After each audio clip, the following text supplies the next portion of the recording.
And today marks an important day because it's Toledo's favorite son, Jamie Farr. He's 90 years young. Yes, happy birthday, Jamie Farr. And to celebrate, the Toledo Mud Hens, of course, are inviting everyone out for a big birthday bash. Jeff Smith spoke with Farr ahead of this big day today. Now, Jeff, you're out there live at Fifth Third Field. Are the festivities kicking off? What's going on over there?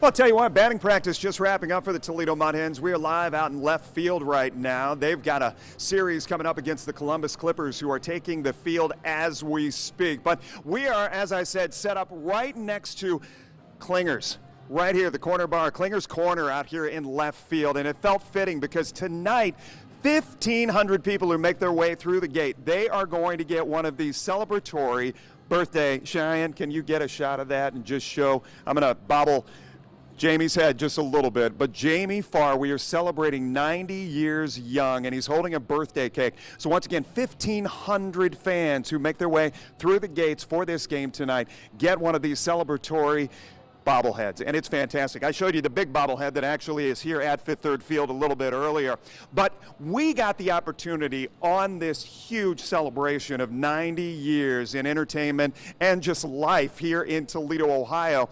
We got the chance to talk to Jamie, and we went through a myriad of things. Jamie is still, to this day, such a great storyteller, but one of the things we talked to him about was his link with another favorite son of Toledo, Danny Thomas.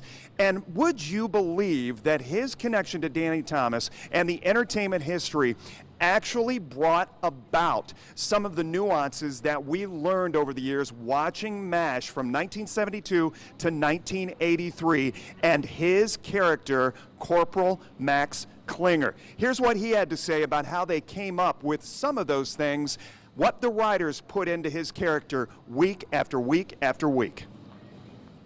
They usually have when you show up dress of the day, which either means Class A's or your fatigues. And Lenny Bruce, thinking it was a joke, he wound up at Reveille wearing a dress. So unfortunately for him, he wound up in the brig. For me, that's where Larry Gelbart came up with the character.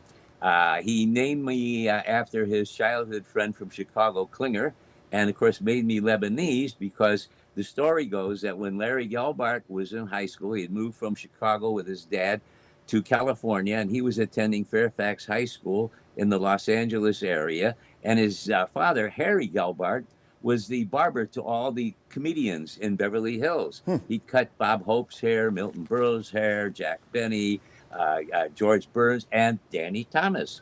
So when Larry would bring jokes, he'd write them, and he'd say, Dad, can you get somebody to buy some of these?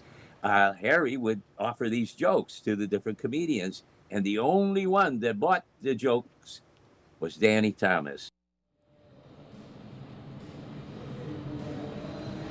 Such a great story, and we've got so many more to share with you. By the way, I failed to mention, when you come in, they have got a special package tonight for this Mud Hens game, specifically celebrating Jamie's 90th birthday.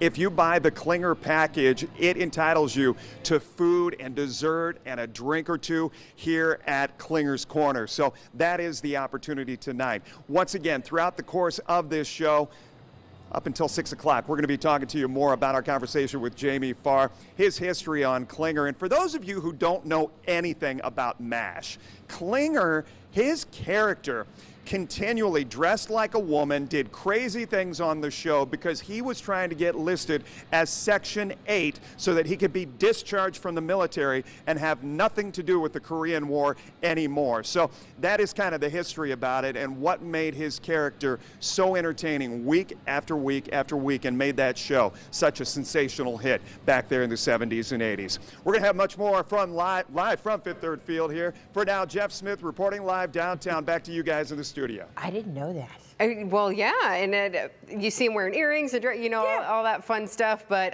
Jeff better hold on to that bobblehead because that thing's going to be worth something. Yeah. If he puts it on his desk here. I'm not saying, I'm just saying.